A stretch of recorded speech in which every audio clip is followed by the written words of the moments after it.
Adakah orang lain yang merasa begitu lega setelah perceraian seperti aku hari ini? Udara di depan kantor catatan sipil terasa lebih wangi daripada parfum desainer manapun. Selembar surat cerai di tanganku membuat hatiku terasa lebih ringan daripada mendapatkan tas edisi terbatas yang paling kuinginkan. Angin yang berhembus di depan kantor hari itu terasa sangat sejuk. Map hijau surat cerai di tanganku tampak lebih cerah dari sebelumnya. Di hadapanku berdiri Bagas. Ia mengenakan setelan jas mahal yang dibuat khusus, tetapi matanya penuh dengan kekesalan. Lengannya digandeng mesra oleh Alia. Perempuan itu mengenakan gaun edisi terbatas yang kubelikan dengan kartu kredit Bagas bulan lalu. Alia sengaja menyandarkan tubuhnya ke Bagas dan berkata dengan nada manja, "Mas Bagas, ayo kita cepat pergi. Aku sudah pesan tiket pesawat ke Tokyo, nggak mau kan mood kita jadi rusak gara-gara orang di sini." Bagas melirikku sekilas lalu berkata dengan nada mengejek, "Kirana, baguslah kamu tahu diri. Terima kasih sudah mau menandatangani surat cerai dengan baik-baik. Kalau tidak, kita harus buang-buang waktu di pengadilan." Aku tertawa kecil. Layar ponselku menampilkan halaman konfirmasi pembatalan kartu kredit bank. Di sebelah daftar 20 black card, muncul tulisan besar, "Semua telah dibatalkan. Tahu diri?" "Bagas, aku hanya sedang menyelamatkan mukaku sendiri, bukan mukamu." Aku menatap wajahnya lurus-lurus dan berkata dengan jelas. Meskipun suaraku tidak keras, setiap kata terasa mantap. Selama 3 tahun pernikahan kita, aku, Kirana, tidak pernah melakukan apapun yang mempermalukanmu. Saat kamu memulai bisnismu, akulah yang memberikan modal. Semua biaya operasional perusahaan, akulah yang mengaturnya. Bahkan uang jajan untuk Alia yang berdiri di sampingmu itu, bukankah dibayar pakai kartuku juga? Wajah Alia langsung memerah, dan ia cepat-cepat bersembunyi di belakang Bagas. "Mas Bagas, lihat apa yang perempuan ini katakan. Kita akan saling mencintai, bukan karena uang, bukan karena uang." Aku mengeluarkan ponsel dari tasku dengan tidak percaya, lalu membuka riwayat transaksi untuk mereka lihat. Tas Hermes yang dibeli dari Paris bulan lalu seharga lebih dari 500 juta rupiah, itu digesek pakai black card yang kuberikan padamu, kan? Mas Bagas, beberapa hari lalu saat main ski di Swiss, hotel bintang 7 dengan tarif 150 juta per malam, dibayar pakai kartu ini juga. Kan? Coba, Mbak Alia, taruh tangan di dada dan katakan, kalau bukan karena kartuku, apa kalian bisa foya-foya menghamburkan uang seperti itu? Wajah Bagas mengeras. Ia melindungi Alia di belakangnya dan membentakku, "Kirana, hentikan. Aku berhak mendapatkan uang itu. Selama 3 tahun menikah denganmu, tahu tidak berapa banyak pengorbanan yang kulakukan? Sekarang setelah kita cerai, kamu mau mengungkit-ungkit uang recehan itu dan mempermalukan orang lain begini? Berhak? Lucu sekali sampai aku harus tertawa," kataku. "Bagas, jangan terlalu percaya diri. Uang itu adalah hasil jerih payah orang tuaku dan aset yang kudapatkan dengan kemampuanku sendiri.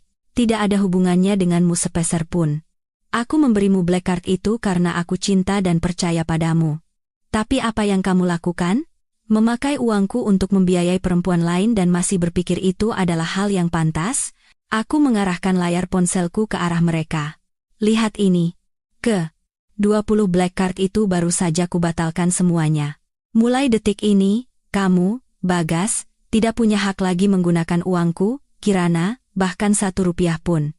Bagas terdiam sejenak, lalu menunjukkan ekspresi tidak percaya. Ia buru-buru mengambil ponselnya untuk memeriksa aplikasi bank. Jari-jarinya gemetar. "Gila kamu, Kirana, berani-beraninya kamu membatalkan kartuku?" Ia mencoba memeriksa kartunya satu persatu, tetapi setiap layar yang muncul adalah pesan, "Telah dibatalkan." Matanya memerah. "Kamu sudah gila. Kartu-kartu ini adalah urat nadi perusahaanku. Kalau dibatalkan, bagaimana nasib perusahaanku nanti? Bagaimana nasib perusahaanmu? Apa urusannya denganku?" Aku mengangkat bahu dan berkata acuh tak acuh. "Itu perusahaanmu, bukan perusahaanku.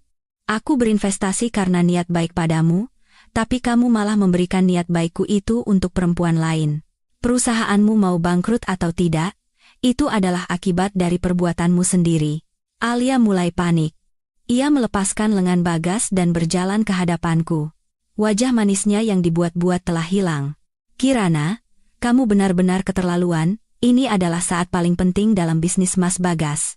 Bagaimana bisa kamu melakukan ini? Kalau kartunya dibatalkan, bagaimana dengan perjalanan kita ke Tokyo? Tiket pesawat dan hotelnya sudah dipesan semua. Dan barang-barang branded yang mau kubeli di sana bagaimana? Oh, jadi kalian berencana memakai uangku untuk bulan madu? Aku pura-pura terkejut dan menatap mereka berdua. Mbak Alia. Tidak tahu malu itu juga ada batasnya. Loh.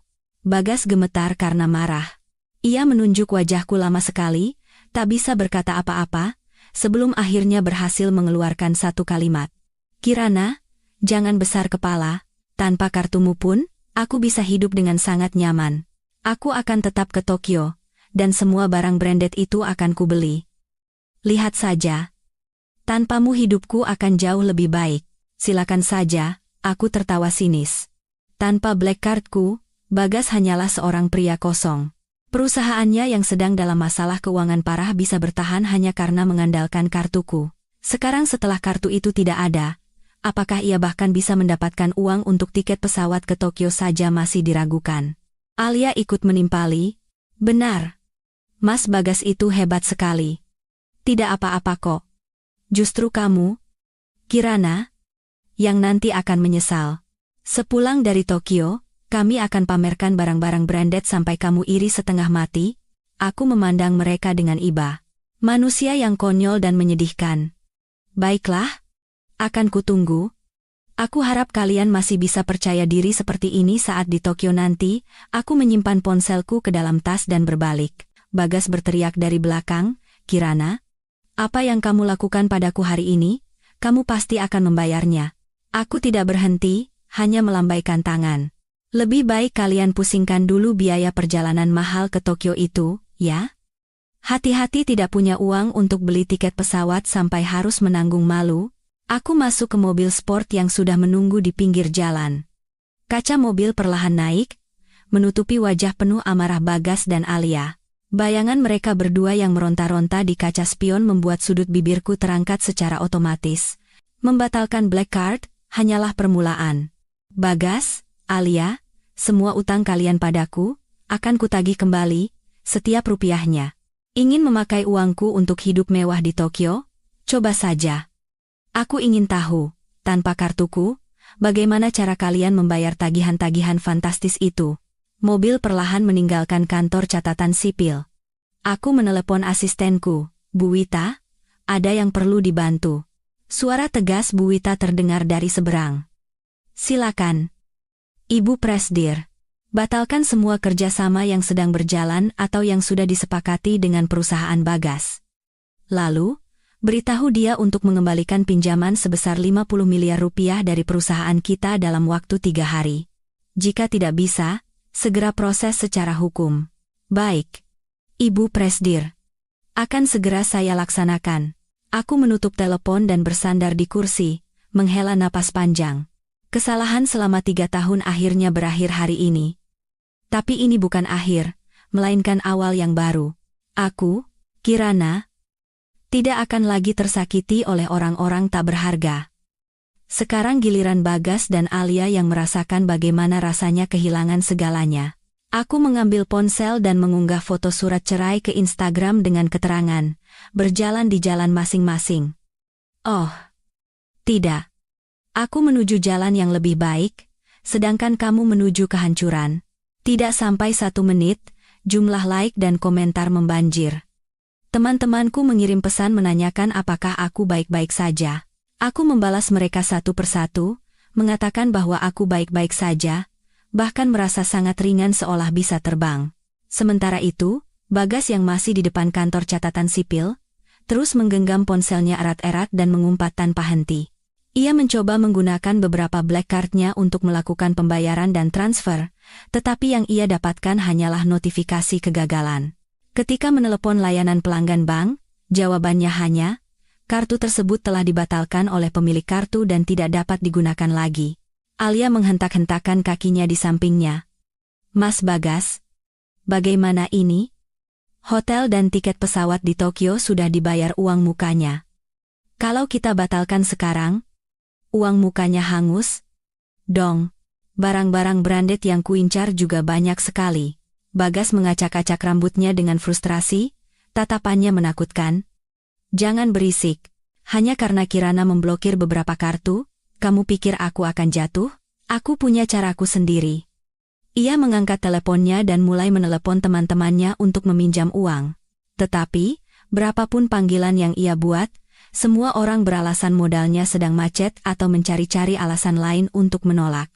Ia tahu betul bahwa sebagian besar temannya bergaul dengannya karena memandang Kirana atau latar belakang keluarganya. Sekarang setelah ia bercerai dan dukungan dari keluarga Kirana terputus, tidak mungkin mereka mau meminjamkan uang. Ia menghabiskan lebih dari setengah jam menelepon, tetapi tidak berhasil meminjam 1 rupiah pun.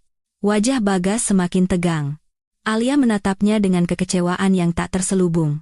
Mas, apa kita batalkan saja perjalanan ke Tokyo? Batalkan? Bagas membentaknya.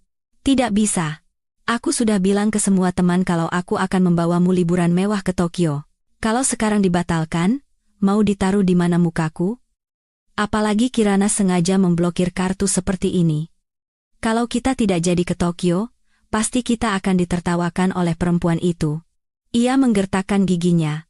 Pokoknya kita harus pergi. Aku akan telepon ayah untuk mentransfer uang. Mata Alia berbinar. Benar juga. Mas, ayahmu pasti punya cara. Bagas mendengus meremehkan, lalu menyeret Alia ke tempat parkir. Lihat saja, Kirana. Aku akan tunjukkan padamu, di Tokyo, bahkan tanpa uangmu, aku masih bisa hidup mewah. Mereka berdua tidak tahu bahwa ayah Bagas telah terlilit utang besar karena investasi yang gagal. Saat ini, untuk menyelamatkan dirinya sendiri saja ia sudah kesulitan. Dan aku tahu fakta ini dengan sangat baik, bahkan sudah memberitahu orang-orang di sekitarku untuk tidak meminjamkan uang kepadanya. Aku duduk di dalam mobil sport, memandangi Bagas menyeret Alia masuk ke mobil BMW bekasnya yang sudah tua, tawaku meledak. Dulu, ia mengendarai Maybach yang kubelikan, tetapi untuk menyenangkan Alia, ia menggantinya dengan BMW yang disebut mobil pasangan, dengan alasan Maybach itu terlihat terlalu tua. Kalau dipikir-pikir sekarang, sepertinya ia sudah menggadaikan Maybach itu untuk mendapatkan pinjaman. Luar biasa, tidak sampai 10 menit kemudian, aku menerima pesan dari Bu Wita, Ibu Presdir. Tadi Tuan Bagas menelepon ayahnya untuk meminjam uang, tetapi malah dimarahi habis-habisan. Katanya di rumah sudah lama tidak punya uang, dan malah ditagih utang lama yang pernah dibuatnya. Aku tersenyum dingin dan membalas. Dimengerti. Pantau terus pergerakannya. Kondisi keluarga Bagas, aku tahu lebih baik dari siapapun. Ayahnya adalah seorang pemimpi. Di masa mudanya, ia berinvestasi berlebihan hingga keluarganya bangkrut. Jika bukan karena orang tuaku membantu melunasi sebagian utangnya saat aku menikah, mungkin mereka sudah lama bangkrut. Meminta uang dari ayah seperti itu adalah hal yang sia-sia. Tak lama, aku menerima pesan lagi dari Bu Wita.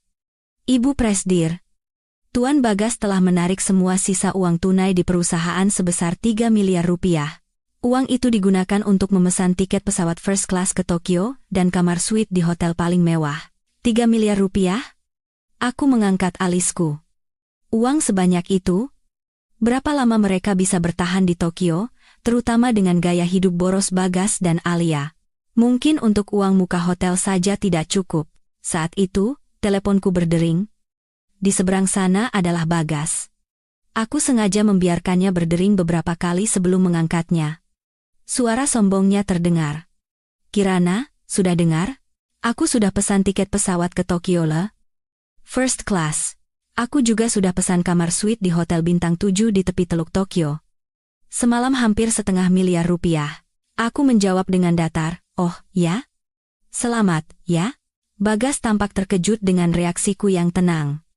Ia terdiam sejenak sebelum berkata dengan nada lebih sinis, Kirana, jangan pura-pura tidak peduli. Sebenarnya kamu cemburu, kan? Tanpa black cardmu pun, aku masih bisa hidup mewah. Lihat saja, setibanya di Tokyo, aku akan mengirimimu foto saat aku menghabiskan uang dengan Alia setiap hari. Biar kamu tahu pria hebat seperti apa yang telah kamu sia-siakan, suara Alia menyela, sengaja dibuat-buat agar aku mendengarnya. Kirana, maaf ya. Sebenarnya perjalanan Tokyo ini kan harusnya kamu pergi dengan Mas Bagas, tapi sekarang, malah aku yang pergi dengannya. Kami akan berbelanja, makan di restoran bintang Michelin, lalu berendam di onsen sambil melihat Gunung Fuji. Semua ini kan hal-hal yang selalu ingin kamu lakukan? Oh, ya? Aku tertawa kecil. Kalau begitu, selamat bersenang-senang. Tapi ada satu hal yang ingin kuingatkan. Uang 3 miliar rupiah itu, kalau dipakai boros seperti itu, nanti cepat habis, loh. Hati-hati jangan sampai tidur di jalanan Tokyo karena kehabisan uang. Bagas langsung membentak, Kirana. Kamu menyumpahiku. 3 miliar ini cuma uang jajan. Aku punya banyak kenalan di Tokyo. Kalau uang habis, mereka akan memberikannya padaku. Kamu pikir aku tidak bisa hidup tanpamu?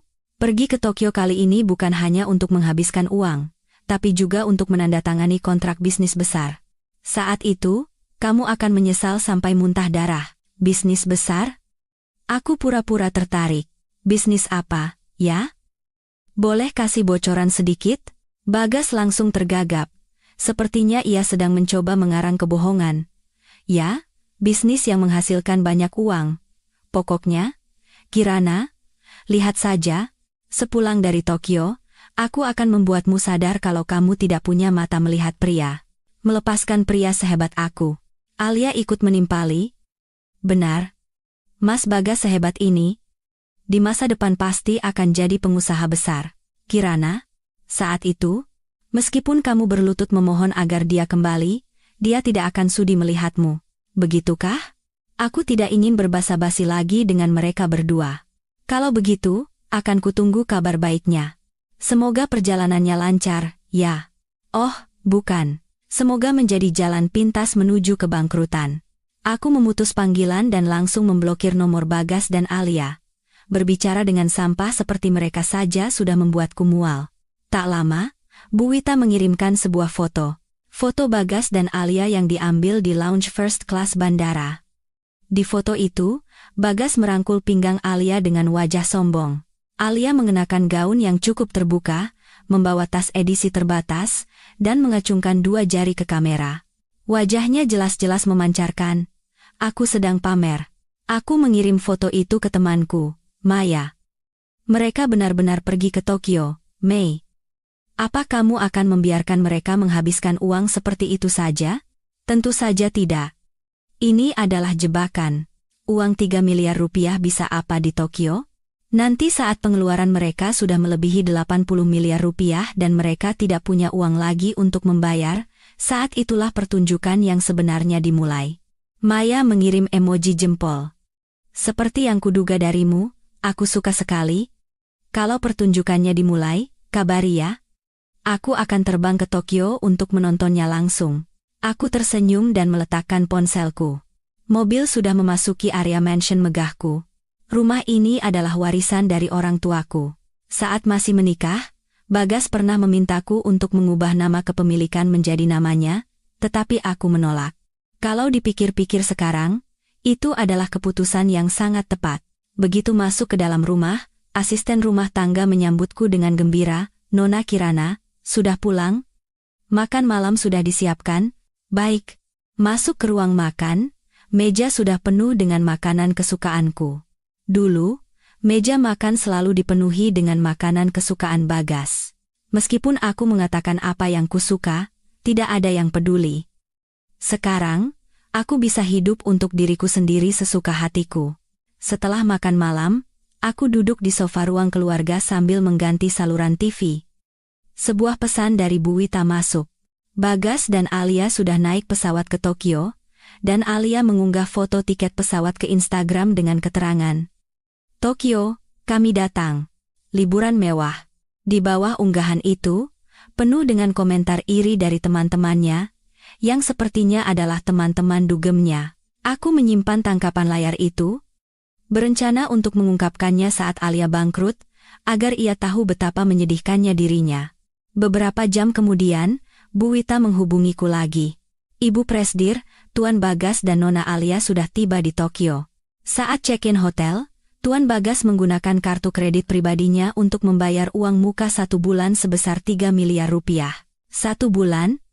Sepertinya mereka berencana tinggal di Tokyo selama sebulan. Bagas benar-benar ingin pamer kekayaan habis-habisan. Benar, Ibu Presdir.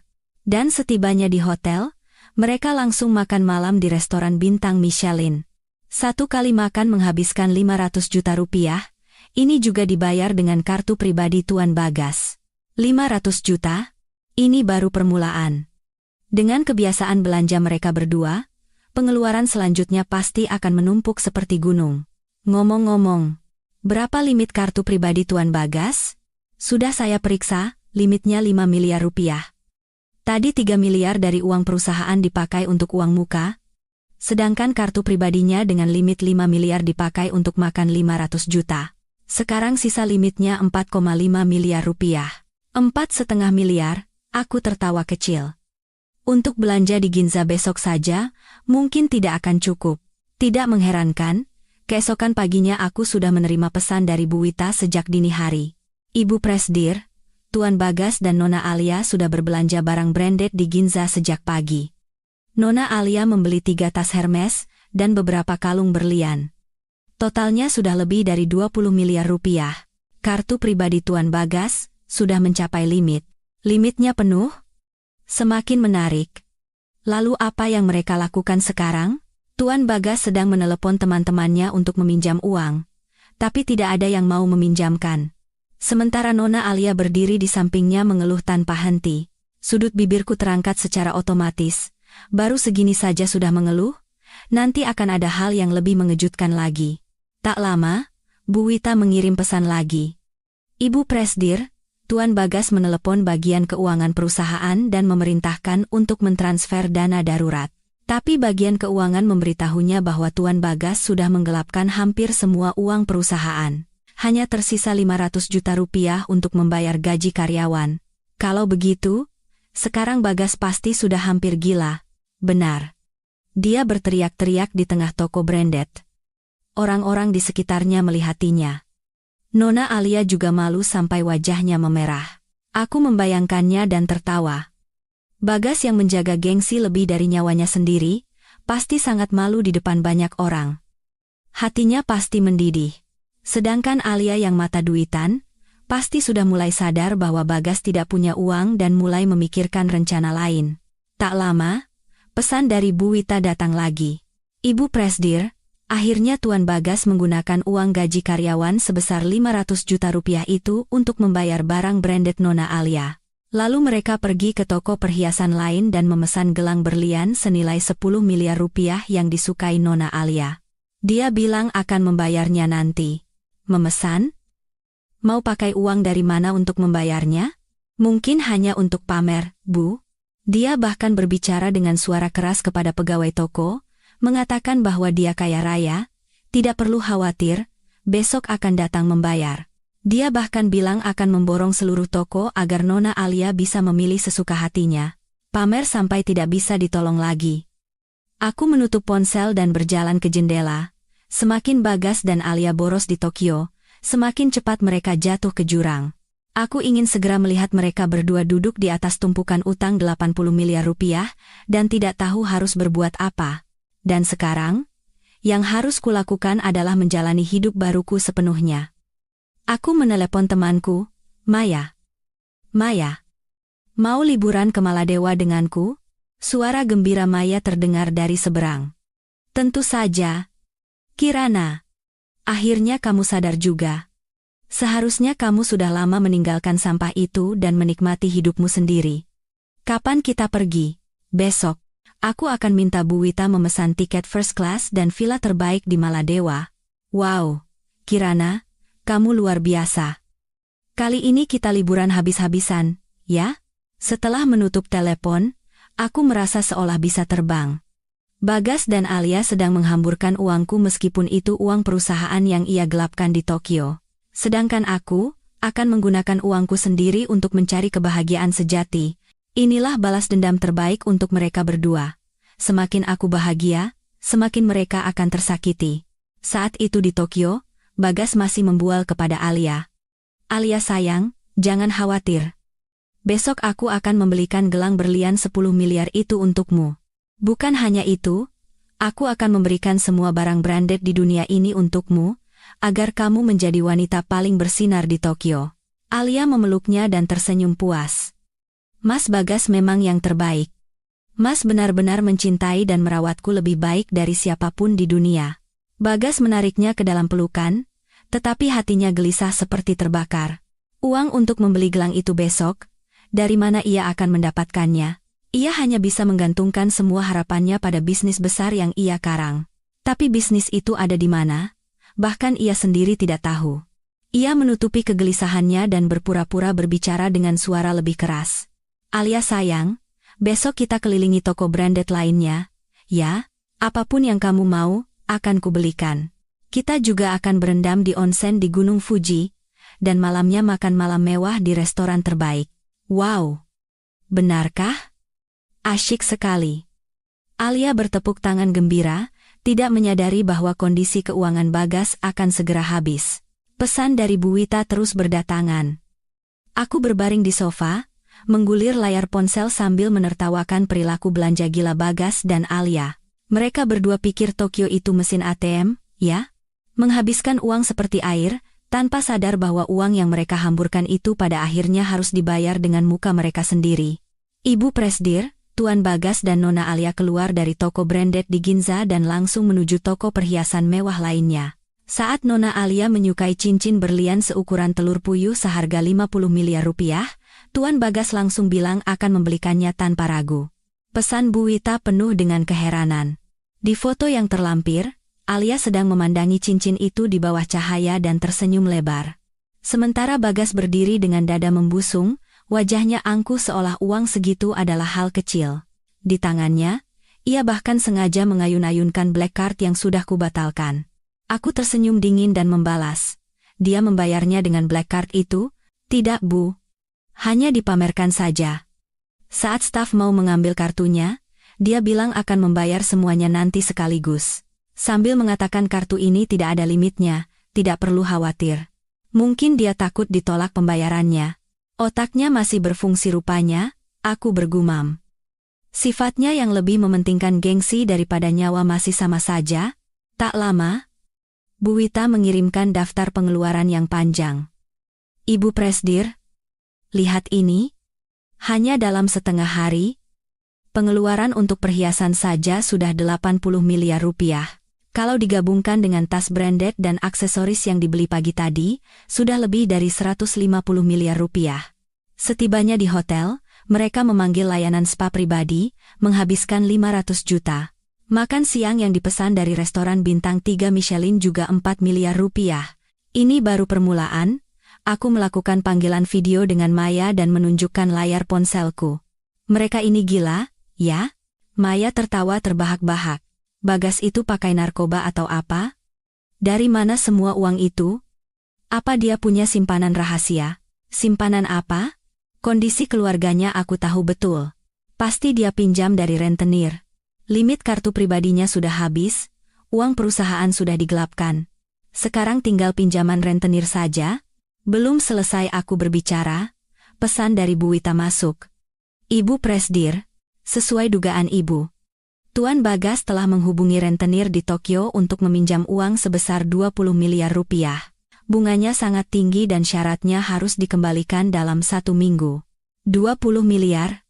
Maya melebarkan matanya. Benar-benar gila. Mau pakai uang dari mana untuk mengembalikannya? Mungkin dia masih percaya pada black card yang sudah dibatalkan itu. Dia pikir kalau dia menghabiskan banyak uang, aku akan merasa sayang atau ingin kembali padanya, lalu akan mengaktifkan kembali kartunya. Tapi sayangnya, aku, Kirana, bukan lagi orang bodoh. Di seberang sana, Maya mengacungkan jempolnya. Bagus, Kirana, harus begitu. Buat dia sadar, tanpa kamu, dia bukan apa-apa.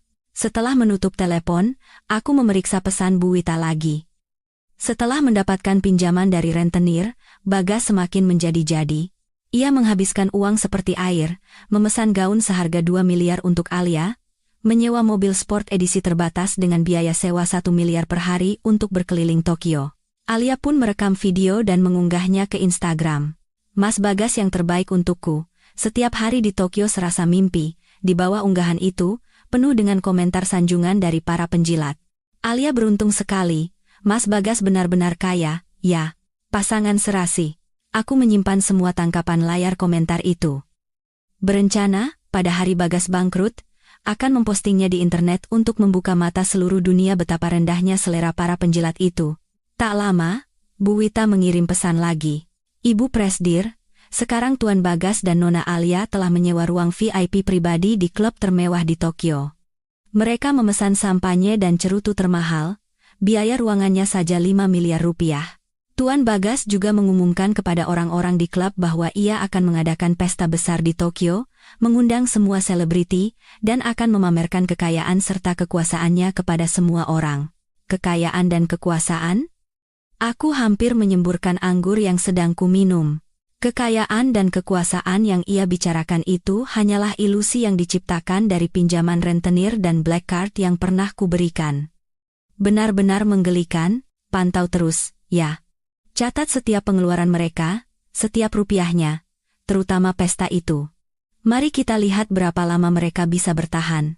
Baik, Ibu Presdir. Aku meletakkan ponsel dan berjalan ke ruang ganti untuk memilih pakaian yang akan kubawa ke Maladewa besok.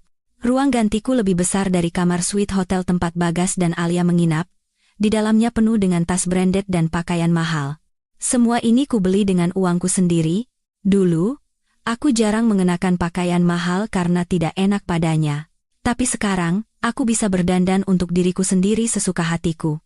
Aku mengambil beberapa set bikini seksi, gaun-gaun cantik, dan perhiasan mahal, lalu memasukkannya ke dalam koper.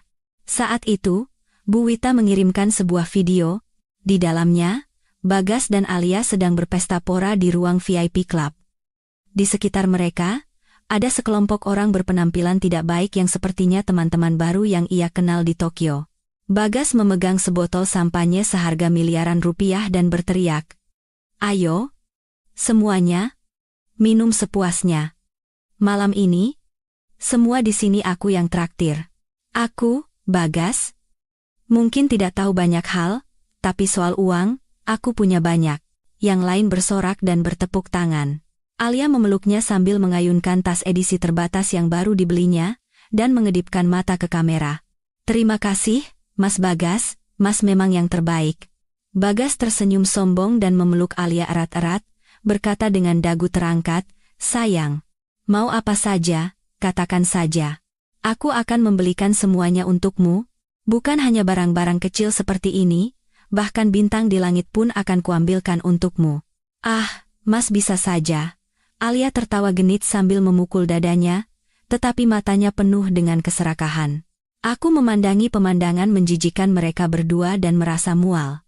Semakin besar kepala Bagas sekarang, semakin besar pula keterkejutannya saat jatuh ke jurang nanti. Pinjaman rentenir 20 miliar rupiah ditambah uang perusahaan yang ia gelapkan sebelumnya, dan berbagai pengeluaran boros lainnya, totalnya sudah hampir 50 miliar rupiah. Tapi ia masih belum sadar juga. Keesokan paginya, begitu aku membuka mata, pesan dari Bu Wita sudah masuk. "Ibu Presdir, Tuan Bagas dan Nona Alia pergi ke toko perhiasan yang mereka pesan kemarin sejak pagi. Mereka membeli gelang berlian senilai 10 miliar rupiah. Nona Alia juga menyukai jam tangan Patek Philippe edisi terbatas seharga 8 miliar rupiah, dan dia langsung membayarnya tanpa ragu." "Membayar? Dengan apa?"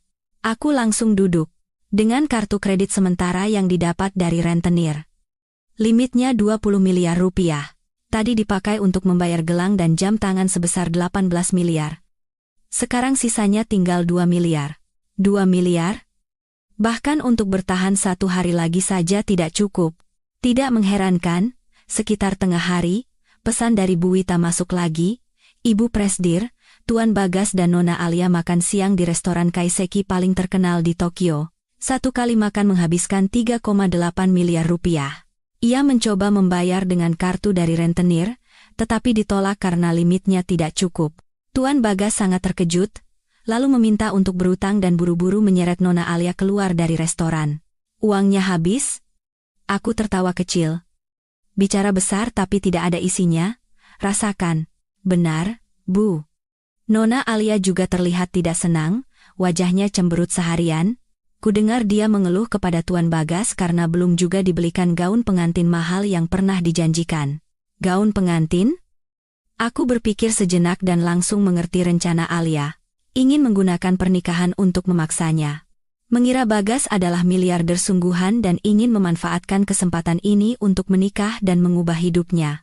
Tapi sayangnya, tambang emas yang ia yakini itu akan segera berubah menjadi gelandangan.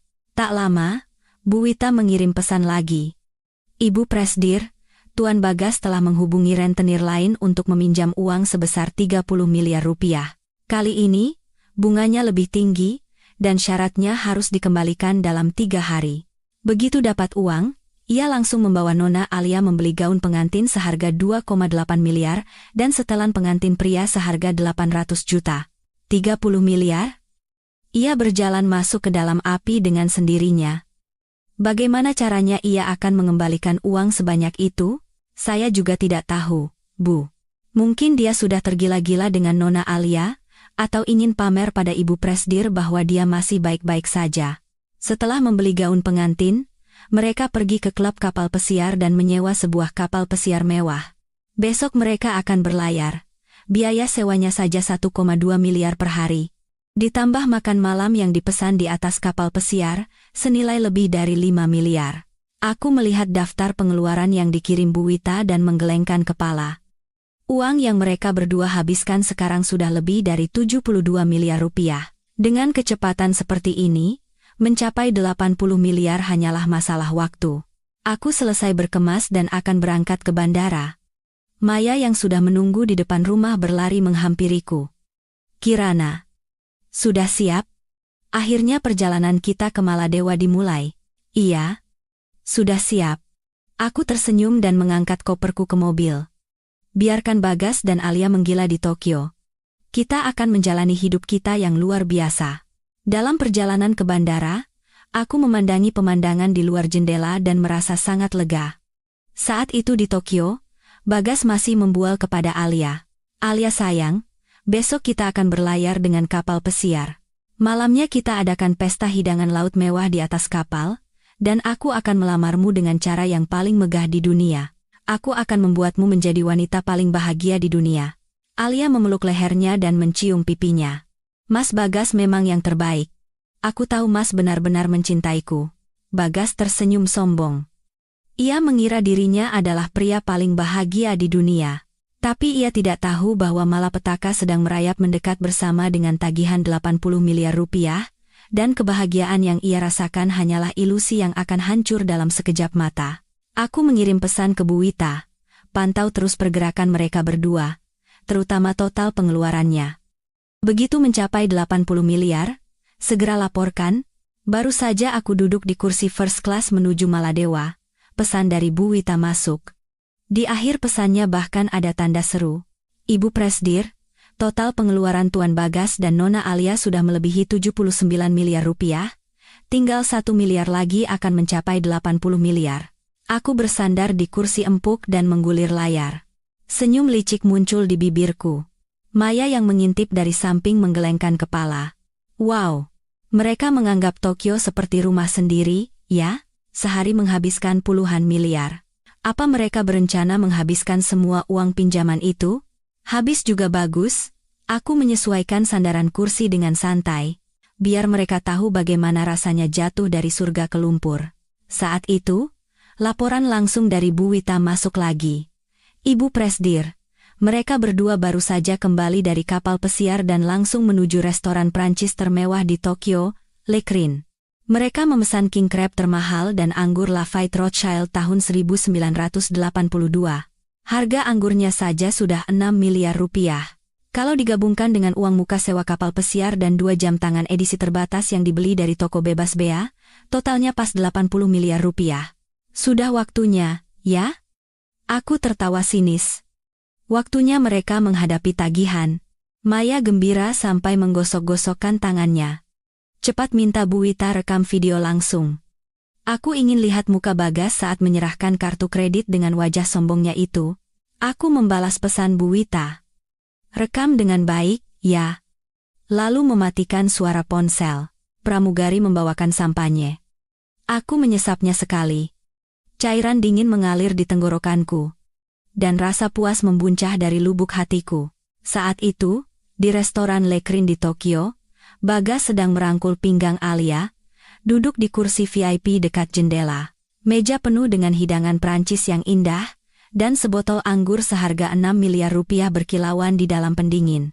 Alia mengenakan gelang berlian 10 miliar dan cincin berlian 50 miliar, mengayun-ayunkan tangannya sambil merayu Bagas. Mas Bagas, king crab ini enak sekali.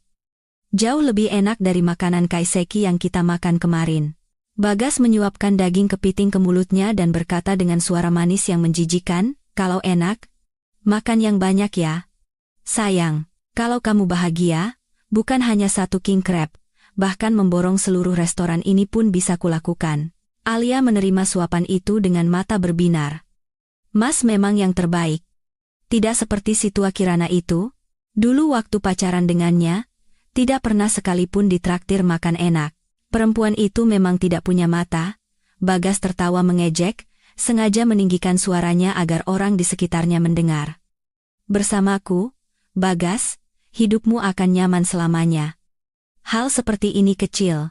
Nanti, seluruh perusahaan akan kuberikan padamu.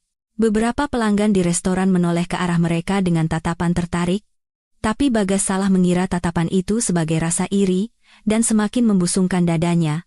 Ia mengeluarkan black card yang sudah kubatalkan dari sakunya, memainkannya dan berkata, lihat ini. Black card tanpa batas limit. Dulu si Kirana itu pamer kartu ini padaku, tapi sekarang pemilik kartu ini adalah aku. Inilah kekuatanku. Alia menatapnya dengan pandangan memuja. Mas hebat sekali. Aku tahu suatu hari nanti Mas pasti akan menjadi pengusaha yang lebih besar dari keluarga Kirana. Saat itu, kita akan buat Kirana berlutut di bawah kaki kita. Tentu saja, Bagas menyesap anggurnya dan berkata dengan angkuh. Kali ini, kalau aku berhasil menandatangani kontrak bisnis besar di Tokyo, nilai perusahaan kita akan naik 2 kali lipat.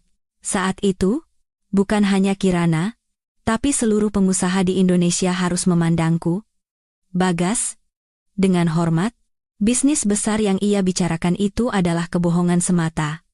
Tapi Alia percaya sepenuhnya, dan ikut bermimpi bersamanya. Setelah menikmati makanan selama 2 jam, Bagas bangkit dengan puas dan memanggil pelayan, minta tagihan. Seorang pelayan mendekat dengan sopan dan menyerahkan tagihan. Tuan, totalnya 8 miliar rupiah. Mau bayar dengan kartu atau tunai? 8 miliar? Bagas pura-pura mengerutkan kening karena terkejut, lalu tertawa sinis. Cuma 8 miliar? Tidak seberapa. Perkataannya membuat pelanggan lain di restoran menoleh lagi. 8 miliar rupiah bahkan 800 juta saja sudah merupakan jumlah yang sangat besar untuk restoran termewah di Tokyo. Semua orang menatapnya dengan tidak percaya pada kesombongannya. Alia semakin besar kepala, mengayun-ayunkan perhiasan di tangannya dan berkata, Mas Bagasku ini kaya raya. Tentu saja bayar pakai kartu. Pakai black card ini, ya. Tidak ada limitnya. Bagas berpura-pura menghentikan tangannya, lalu menyerahkan black card itu kepada pelayan dengan santai. Pakai kartu ini. Pinnya 6 kali 8. Pelayan menerima kartu itu dengan kedua tangan dan berkata sopan, baik, tuan. Mohon tunggu sebentar. Sementara pelayan berjalan ke kasir, Bagas merangkul bahu Alia dan berbisik, lihat kan, 8 miliar itu cuma uang receh buatku. Nanti setelah bayar, kita ke kasino di sebelah, ya. Kalau menang, aku belikan kalung berlian yang lebih besar lagi untukmu. Alia gembira bukan main. Mas yang terbaik, setiap hari bersamamu begitu mendebarkan dan luar biasa. Tentu saja, Bagas mencium pipinya dan tersenyum sombong. Ia tidak menyadari raut wajah canggung yang sekilas muncul di wajah pelayan di kasir. Aku menonton video langsung yang dikirim Bu Wita sambil menyesap sampanye. Di dalam video, Bagas begitu sombong seolah bisa terbang. Maya hampir menyemburkan sampanye yang sedang diminumnya. Orang ini pantas dapat penghargaan aktor terbaik. Berani-beraninya dia berakting dengan kartu yang sudah kamu blokir. Aku ingin tahu. Nanti kalau pembayarannya ditolak, dia akan cari alasan apa. Tenang saja, pertunjukannya baru saja dimulai. Aku menyimpan video itu dan tertawa. Aku bisa membayangkan wajahnya yang seperti orang menelan makanan basi. Di restoran di Tokyo, pelayan kembali membawa kartu kredit. Ia masih tersenyum sopan, tetapi nada suaranya menyiratkan permintaan maaf. "Tuan, mohon maaf. Kartu ini tidak bisa digunakan untuk pembayaran." Senyum di wajah Bagas langsung lenyap. "Apa? Tidak bisa digunakan? Maksudmu apa, Tuan? Mesin EDC kami menampilkan notifikasi kartu tidak valid. Apakah Tuan ingin membayar dengan kartu lain?" Wajah Bagas mengeras. Ia merebut kartu itu kembali dan menyerahkannya lagi pada pelayan. "Gila. Ini black card tanpa batas limit. Mesinmu pasti rusak. Coba lagi." "Baik, Tuan." Pelayan tampak canggung, tetapi tetap membawa kartu itu kembali ke kasir. Senyum di wajah Alia juga memudar. Ia menarik lengan Bagas dan berbisik, "Mas, ada apa sebenarnya? Apa kartunya benar-benar tidak bisa dipakai?" "Jangan bicara omong kosong," Bagas membentaknya. Si Kirana itu, meskipun dia membatalkan kartu lain, kartu utama ini tidak mungkin dibatalkan. Dia masih tergila-gila padaku. Pasti mesinnya yang rusak. Meskipun berkata begitu, hatinya mulai cemas. Ia hendak mengambil ponsel untuk memeriksa aplikasi bank, tetapi teringat pesan telah dibatalkan yang pernah ia lihat sebelumnya, lalu buru-buru menyimpan kembali ponselnya. Tak lama, pelayan kembali lagi, wajahnya semakin penuh permintaan maaf. "Tuan, mohon maaf sekali. Kami sudah mencoba dengan 3 mesin EDC lain, tetapi tetap menampilkan notifikasi kartu tidak valid. Apakah Tuan punya metode pembayaran lain?" Wajah Bagas memucat. Ia berdiri dan membentak pelayan, "Tidak mungkin. Semua mesinmu pasti rusak. Kartu apa ini? Kenapa tidak bisa dipakai untuk membayar? Panggil manajermu ke sini." Sekarang, bentakannya membuat semua mata di restoran tertuju padanya. Alia malu sampai wajahnya merah padam. "Mas, tenang dulu. Kan bisa bayar pakai kartu lain. Kenapa harus teriak-teriak? Kartu lain? Mana ada kartu lain sekarang? Semuanya sudah mencapai limit. Kalau hari ini tidak bisa bayar pakai kartu ini, dari mana aku bisa dapat uang 8 miliar? Ekspresi pelayan juga mulai mengeras. "Tuan, mohon tenang. Mesin EDC kami berfungsi normal. Kartu Tuan yang tidak valid. Jika Tuan tidak bisa melakukan pembayaran, kami terpaksa harus menghubungi pihak terkait sesuai prosedur." "Pihak terkait? Kamu mengancamku?" Bagas gemetar karena marah. Ia sekarang berada dalam situasi terpojok. "Aku? Bagas? Ini kaya raya. Kartu ini hanya sedang ada masalah sementara. Aku akan telepon sekretarisku untuk mengantar uang ke sini sekarang juga." "Tunggu sebentar." Ia mengangkat tangannya yang gemetar untuk menekan nomor sekretarisnya, tetapi ia sendiri tahu bahwa sekretarisnya juga tidak punya uang. Bahkan jika punya, tidak mungkin bisa menyediakan uang sebanyak 8 miliar dalam sekejap. Alia berdiri di sampingnya, tidak tahu harus berbuat apa. Bisikan dan tatapan mengejek dari orang-orang di sekitarnya membuatnya ingin menelan bumi. Sekarang ia mulai sadar bahwa Bagas mungkin benar-benar tidak punya uang. Aku menonton video langsung yang dikirim Bu Wita sambil menyesap sampahnya. Maya di sampingku tidak bisa menahan tawa sampai harus memegangi perutnya. "Hahaha, lihat kondisi Bagas itu. Tadi gayanya sombong sekali, sekarang jadi badut." Alia juga mukanya seperti mau menangis. Ini baru permulaan. Nanti setelah dia selesai telepon sekretarisnya, pertunjukan yang sebenarnya baru akan dimulai. Di restoran, Bagas menemukan nomor sekretarisnya dan menelepon. "Kim, siapkan uang 8 miliar dan bawa ke Lekrin sekarang juga. Aku sedang makan di sini dan tidak bisa bayar." Terdengar sesuatu dari seberang telepon. Wajah Bagas memucat pasi. Ia melebarkan matanya, menatap kosong ke udara dengan tidak percaya. Pelanggan lain di restoran menahan napas, memperhatikannya. Alia menatapnya dengan cemas. Aku menatap layar yang dikirim Bu Wita tanpa berkedip. Maya di sampingku menepuk sandaran sofa dan tertawa. Lihat muka Bagas, pucat sekali. Jiwanya sudah keluar dari raga, mungkin. Aku menyesap sampahnya. Di layar, Bagas menggenggam ponselnya erat-erat, bibirnya gemetar. Kesombongannya tadi lenyap tak berbekas, hanya menyisakan keputusasaan. Pelanggan lain sekarang mulai berbisik terang-terangan. Beberapa bahkan mengeluarkan ponsel untuk diam-diam mengambil foto. Alia menundukkan kepalanya, bahunya bergetar. "Ulangi lagi," kata Bagas ke telepon. Suaranya serak. "Black cardku, kenapa dibekukan?" "Si Kirana itu. Perempuan itu berani membatalkan kartuku? Pasti ada yang salah." Terdengar suara tangisan sekretarisnya dari seberang. "Tuan Presdir, tidak ada yang salah. Tadi saya sudah memeriksa lagi dengan pihak bank. 20 black card atas nama Tuan. Semuanya diminta untuk dibatalkan secara permanen oleh Ibu Presdir Kirana sendiri. Tidak bisa dipulihkan lagi." Sekretarisnya melanjutkan. "Dan kartu-kartu itu, aslinya adalah kartu tambahan yang diterbitkan atas nama pribadi Ibu Presdir Kirana. Semua wewenang pengelolaannya ada di tangan Ibu Presdir Kirana seorang." "Kartu tambahan?" Bagas merasa lemas. Ia terhuyung mundur. Aku kira selama ini kartu itu atas namaku. Perempuan itu berani menipuku?" Suaranya cukup keras, membuat orang-orang di sekitarnya mengerti situasinya. Tawa yang ditahan-tahan terdengar dari berbagai arah. Siapapun tahu bahwa pria ini adalah tipe pria yang hidup dari perempuan. Begitu dicampakkan, ia kehilangan segalanya. Wajah Alia pucat pasi. Ia langsung melepaskan tangannya dari ujung baju Bagas, matanya penuh keterkejutan dan ketidakpercayaan. Sekarang ia tahu bahwa Bagas bukanlah miliarder, seluruh kekayaannya berasal dari Kirana. "Mas Bagas, ini ada apa?" Suara Alia gemetar. "Kartu itu benar-benar dibatalkan oleh Kirana? Lalu uang 8 miliar ini bagaimana?" Bagas tidak punya waktu untuk menoleh padanya. Ia membentak ke telepon. "Kim, cari cara. Bagaimanapun caranya. Pinjam uang atau apa saja. Cari uang 8 miliar dalam waktu setengah jam. Kalau tidak bisa, kamu kupecat." "Tuan Presdir, saya benar-benar tidak bisa berbuat apa-apa."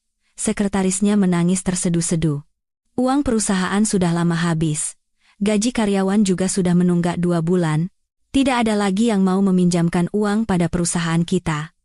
Uang 8 miliar, bahkan pinjaman dari rentenir pun tidak bisa didapat dalam sekejap. Orang tidak berguna." Bagas membanting ponselnya ke lantai, layarnya pecah berkeping-keping. Suasana di restoran menjadi dingin. Tawa mengejek dan bisikan orang lain menusuk telinganya. "Oh, ternyata cuma numpang hidup sama perempuan. Begitu dicampakkan, jadi anjing gelandangan. Lihat gayanya yang sombong tadi. Kukira anak konglomerat." Kasihan perempuan di sampingnya, ikut menanggung malu. Kata-kata itu seperti pisau yang mengiris jantung Bagas. Wajahnya berganti-ganti antara merah dan putih. Ia menoleh ke arah pelayan. "Mesinmu pasti bermasalah. Kartuku ini black card tanpa batas limit. Kalian sengaja mengerjaiku, ya?" Saat itu, manajer restoran datang. "Tuan, semua biaya di restoran kami sesuai dengan harga yang tertera. King crab yang Tuan pesan adalah bahan baku kualitas terbaik yang diimpor dari Alaska, dan Lafite Rothschild tahun 1982 harganya juga sesuai harga pasar. Ini adalah rincian tagihannya, silakan diperiksa." Bagas merebut tagihan itu, tetapi tidak berani melihatnya langsung. Ia tahu betul bahwa ia dan Alia telah menghamburkan uang. Sekarang ia mulai bertingkah seperti preman. "Aku tidak tahu. Sekarang aku tidak punya uang. Kalau kalian memaksa, aku akan lapor polisi atas tuduhan penipuan." "Tuan, seperti itu tidak baik." Wajah manajer mulai mengeras. "Jika Tuan tetap menolak membayar, kami terpaksa akan melapor ke polisi dan memprosesnya secara hukum. Saat itu, siapa yang akan malu? Coba pikirkan baik-baik." Kata-kata manajer itu menusuk tepat di hati Bagas. Jika masalah ini sampai ke polisi, identitasnya yang menjijikan akan terungkap ke seluruh dunia. Alia menangis di sampingnya. "Mas, sudahlah. Malu. Gadaikan saja perhiasan ini dulu. Baru kita pergi. Ini semua kalau digabungkan nilainya bisa lebih dari 20 miliar. Bisa untuk bayar sebagian dulu." Ia menunjuk perhiasan di tangannya. "Jaminan?" Bagas berteriak seperti orang tenggelam yang berhasil meraih sedotan. Pakai barang-barang ini sebagai jaminan dulu. Sisanya akan segera kulunasi. Tetapi manajer itu menggeleng. Tuan, kami bukan pegadaian. Kami tidak bisa memverifikasi keaslian atau nilai perhiasan ini dalam sekejap. Jika Tuan tidak bisa membayar, kami akan menghubungi pihak terkait. Pihak terkait? Pihak apa? Lembaga yang menangani sengketa wan prestasi. Dalam beberapa kasus, kami mungkin perlu meminta bantuan polisi. Menurut hukum Jepang, jika sengaja tidak membayar utang dalam jumlah besar, bisa ditahan atau diproses secara hukum. Ditahan? Diproses hukum? Kaki Bagas lemas sampai hampir ambruk. Ia berteriak seperti orang gila. Kirana, perempuan jahat itu sengaja membatalkan kartuku untuk mempermalukanku. Aku tidak akan melepaskannya. Aku memandanginya yang meronta-ronta di layar dan tersenyum dingin. Tidak akan melepaskanku? Dirinya sendiri saja tidak bisa selamat. Maya di sampingku bertanya. Kirana, dia tidak akan benar-benar ditangkap, kan? Belum. Sebentar lagi dia pasti akan meneleponku untuk memohon. Tapi aku tidak akan mengangkatnya. Aku akan membuatnya merasakan bagaimana rasanya kehilangan segalanya. Belum selesai aku berbicara, pesan dari Bu Wita masuk. Ibu Presdir, Tuan Bagas akan menelepon Ibu. Aku mematikan suara ponsel. Sekarang memohon pun sudah tidak ada gunanya. Di restoran, Bagas menekan nomorku dengan tangan gemetar. Begitu nada panggil terdengar, ia berteriak memohon, Kirana, ini aku salah. Tolong aku sekali ini saja. Bayarkan saja uang 8 miliar ini, dan kita kembali bersama, ya? Aku melihat nomornya muncul di layar dan menekan tombol tolak tanpa ragu, lalu memasukkan nomornya ke daftar blokir. Nomor yang Anda tuju sedang tidak dapat dihubungi. Begitu suara operator otomatis terdengar, harapan terakhir di wajah Bagas lenyap. Di sekelilingnya, terdengar tawa mengejek. Diblokir sama mantan istri. Tuh, rasain. Alia menundukkan kepalanya, air matanya berlinang.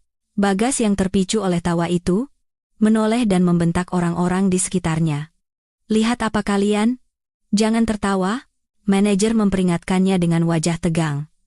Tuan, mohon jangan membuat keributan. Saat itu, ponselnya yang tergeletak di lantai berdering. Itu sekretarisnya. Ia mengangkat telepon dengan harapan terakhir. Kim, sudah dapat uangnya? Tuan Presdir, gawat. Suara panik sekretarisnya terdengar. Pihak bank mengatakan bahwa kartu-kartu itu aslinya bukan black card tanpa batas limit. Itu karena Ibu Presdir Kirana mentransfer limit sementara setiap bulan, jadi kelihatannya seperti itu. Sekarang, limit itu sudah dibekukan semua. Semua rekening tuan yang terkait, saldonya nol. Apa? Bagas seperti disambar petir. Ia berdiri kaku. Semua yang ia yakini selama ini adalah kebohongan. Kekayaan dan kekuasaannya hanyalah belas kasihan yang diberikan Kirana. Alia mendengar seluruh percakapan itu. Kakinya lemas dan ia ambruk ke lantai. Bagas berteriak seperti orang gila. Kim, cari cara dapatkan uang. Bagaimanapun caranya. Mencuri atau merampok? Terserah. Dapatkan uang 8 miliar itu. Tuan Presdir, sadarlah. Sekretarisnya menangis. Perusahaan kita sudah bangkrut. Ibu Presdir Kirana telah memutus semua hubungan bisnis, dan bahkan menuntut kita untuk mengembalikan 50 miliar rupiah dalam 3 hari. Sekarang, semuanya sudah berakhir, memutus hubungan. 50 miliar. Menuntut. Kepala Bagas kosong. Ia tidak pernah menyangka Kirana akan menghancurkannya dengan begitu kejam. Kirana, perempuan jahat. Saat ia berteriak seperti orang gila, Alia perlahan-lahan mundur. Ia tahu semuanya sudah berakhir. Ia diam-diam melepas cincin dan gelangnya, lalu memasukkannya ke dalam tas. Ia harus segera lari dari neraka ini. Manajer berkata dengan suara dingin, Tuan, sepertinya Anda benar-benar tidak punya jalan keluar. Saya akan menghubungi pihak terkait. Kalian mau menahanku secara ilegal? Tuan, kami hanya menjalankan hukum Jepang. Bahkan jika Tuan menghubungi kedutaan, jawabannya mungkin hanya silakan lunasi utang Anda. Bagas jatuh tersungkur. Saat itu, ponselnya berdering lagi. Itu ayahnya. Anak tidak tahu diri. Apa yang kamu lakukan di luar sana? Perusahaan Kirana mengirim surat somasi untuk mengembalikan 50 miliar. Rumah ini akan disita. Ayah? Aku berutang 8 miliar di Tokyo. Apa? 8 miliar? Dasar gila. Masalah yang kamu buat, selesaikan sendiri. Aku bukan ayahmu lagi. Telepon ditutup. Tali terakhir putus. Bagas bersandar di dinding. Menatap kosong. Ia telah kehilangan segalanya. Saat itu, dua pria berseragam mendekat. Tuan Bagas, kami dari Lembaga Penanganan Utang Tokyo. Mohon kerjasamanya untuk penyelidikan terkait utang 8 miliar rupiah yang belum dibayar. Tidak. Aku bukan. Ia meronta, tetapi tidak bisa melawan kekuatan mereka. Saat diseret ke mobil polisi, Bagas menatap keluar jendela, air matanya berlinang. Hidupnya benar-benar sudah berakhir. Sementara itu, Alia yang sudah tiba di Bandara Dubai, bersorak gembira. Ia mengunggah ke Instagram, membuang sampah, memulai hidup baru. Dubai, aku datang. Ia sudah lupa bahwa perhiasan yang ia jual adalah uang Bagas, dan neraka seperti apa yang sedang dihadapi pria itu. Tapi ia tidak tahu, toko tempat ia menjual perhiasan itu telah mengirimkan semua informasinya kepada Bu Wita, dan informasi itu sudah sampai langsung kepadaku. Alia pikir Dubai akan menjadi awal yang baru baginya? Tidak mungkin. Ini baru permulaan dari mimpi buruknya. Aku tersenyum dingin di bawah sinar matahari Maladewa yang cerah. Setelah telepon dari Bagas, aku menatap langit biru Maladewa dan merasa sangat damai. Luka dan sakit hati di masa lalu perlahan memudar bersama matahari terbenam. Maya menyodorkan air kelapa dan berkata, "Kirana, akhirnya selesai juga." Bagas itu sepertinya tidak akan pernah bisa bangkit lagi. Tentu saja. Dia harus menghabiskan sisa hidupnya untuk melunasi utang 680 miliar rupiah itu. Saat itu, Bu Wita mengirimkan sebuah video. Ibu Presdir, Tuan Bagas, setelah menandatangani perjanjian pembayaran utang, dilarang keluar negeri dan harus bekerja paksa di Tokyo untuk melunasi utangnya. Sekarang dia bekerja sebagai pencuci piring di dapur restoran Korea dengan upah 1.000 yen per jam. Bahkan jika bekerja siang malam tanpa tidur, mungkin butuh puluhan tahun. Aku membuka video itu. Bagas dengan seragam kerja lusuh sedang mencuci piring dengan wajah lelah. Penampilannya yang dulu mewah telah hilang tak berbekas. Hahaha, cuci piring? Rasakan. Dulu pakai uangku untuk hidup nyaman, sekarang harus mencuci piring untuk orang lain. Maya tertawa puas. Aku menutup video dan berkata datar. Apa yang kau tanam, itulah yang kau tuai. Bu Wita mengirim pesan lagi. Ada kabar tentang Alia juga. Kudengar uangnya habis di Dubai, dan dia juga ditipu. Berniat menipu miliarder, malah ditipu oleh penipu ulung sampai hartanya ludes. Dia bahkan harus meminjam dari rentenir. Sekarang sedang dikejar-kejar rentenir, dan harus bersembunyi di daerah kumuh Dubai. Ditipu? Aku tertawa puas. Benar-benar akhir yang menyedihkan akibat keserakahan. Benar, Bu, kudengar dia kelaparan, dan bahkan dipukuli oleh rentenir sampai wajahnya bengkak. Ingin kembali ke Indonesia tapi tidak punya uang, dan juga takut balas dendam dari Tuan Bagas. Jadi tidak bisa berbuat apa-apa, pura-pura menyedihkan saja. Saat dia mencuri uang Bagas dan kabur, kenapa dia tidak berpikir? Maya menggelengkan kepala. Aku kembali ke Indonesia setelah liburan manis selama seminggu. Di bandara, Bu Wita sudah menunggu dengan mobil jemputan. Kirana, kamu terlihat lebih cantik. Ya, aku hanya mendapatkan apa yang pantas kudapatkan. Setelah itu, aku fokus pada pekerjaan. Bisnisku yang sempat mandek karena Bagas, kembali berkembang pesat. Nilai perusahaan naik puluhan kali lipat dalam beberapa bulan. Aku juga mendirikan yayasan untuk mendukung usaha rintisan bagi perempuan yang pernah tersakiti sepertiku. Yayasan itu sangat sukses, dan aku menjadi sampul majalah bisnis, menjadi pengusaha wanita yang diperhitungkan. Suatu hari, aku menghadiri sebuah pesta bisnis. Begitu aku melangkah masuk dengan gaun dan perhiasan mewah, semua mata tertuju padaku. Banyak pengusaha menghampiriku. Saat itu, aku melihat seorang pria dengan wajah yang familiar tapi tampak asing. Ia mengenakan setelan jas tua, Rambutnya mulai memutih, wajahnya penuh kerutan, sedang menyajikan minuman untuk para tamu. Itu Bagas. Ia juga melihatku, lalu terpaku. Matanya penuh keterkejutan, rasa malu, dan amarah. Aku pura-pura tidak melihatnya dan terus berbicara dengan orang lain. Ia ragu-ragu sejenak, lalu mendekatiku. Kirana. Aku menatapnya dingin. Ada apa? Ia menunduk dan berkata dengan suara pelan, maaf. Aku benar-benar minta maaf. Aku tertawa kecil. Bagas. Satu kata maaf darimu? Apa kamu pikir bisa menyembuhkan lukaku? Bisa membayar kembali uangku yang kamu hamburkan? Ia tidak berkata apa-apa. Aku akan membayarnya seumur hidupku. Aku benar-benar salah. Air mata mengalir dari matanya. Sekarang? Ini adalah hidup yang kamu pilih, kan? Aku dengan usahaku sendiri berhasil berdiri di sini. Sedangkan kamu sedang melayani orang lain di sana. Itulah perbedaan kita berdua. Aku tahu. Aku tidak akan memintamu untuk memaafkanku. Hanya, beri aku kesempatan untuk melakukan sesuatu untukmu. Aku bisa menjadi anjing atau kudamu. Anjing, atau kuda? Aku, Kirana, tidak butuh sampah sepertimu. Jangan pernah muncul di hadapanku lagi. Lain kali, aku tidak akan melepaskanmu semudah ini. Aku berbalik meninggalkannya. Bagas ambruk ke lantai dan menangis terseduh-seduh. Ia berlari keluar dari pesta di tengah tawa mengejek orang lain. Setelah pesta selesai, Bu Wita memberikanku dokumen tentang kondisinya. Tubuhnya hancur karena kerja paksa, dan utangnya menumpuk seperti gunung, bahkan seumur hidup pun mungkin tidak akan lunas. Aku menyingkirkan dokumen itu. Tidak ada urusannya denganku lagi. Alia mencoba masuk ke negara ini secara ilegal dari Dubai, tapi ditangkap oleh rentenir di bandara. Kudengar akan dijual ke luar negeri untuk melunasi utangnya. Aku tidak merasakan apa-apa mendengar berita itu. Tertangkapnya Alia, sebagian karena aku yang memberikan informasi perjalanannya kepada rentenir. Para pengkhianat itu telah menerima pelajaran yang setimpal.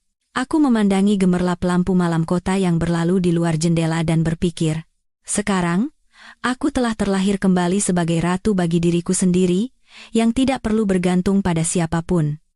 Bisnis yang sukses, teman sejati, dan uang yang bisa kuhabiskan tanpa ragu. Semua ini membuatku lebih bahagia daripada cinta manapun. Setibanya di rumah, aku menghapus semua hal yang berhubungan dengan Bagas dan Alia dari ponselku. Masa lalu telah berlalu. Orang yang mengkhianatiku akan meronta di neraka, sedangkan aku akan bersinar di bawah matahari yang cerah, lebih dari siapapun. Inilah balas dendamku, Kirana, dan ini adalah hadiah terbaik yang kuberikan untuk diriku sendiri. Kepada para pembaca yang terhormat, kisah perjalanan yang penuh dengan rasa sakit, perjuangan, dan kelahiran kembali Kirana telah sampai pada kesimpulannya.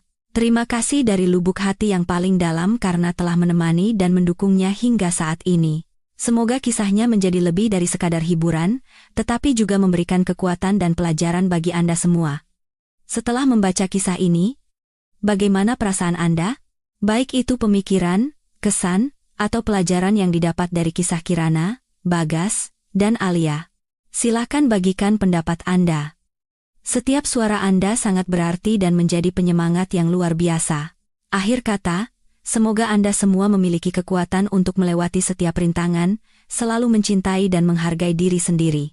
Dan semoga jalan hidup Anda mulai saat ini selalu indah dan bersinar seperti matahari yang hangat, dengan cinta dan harapan baik.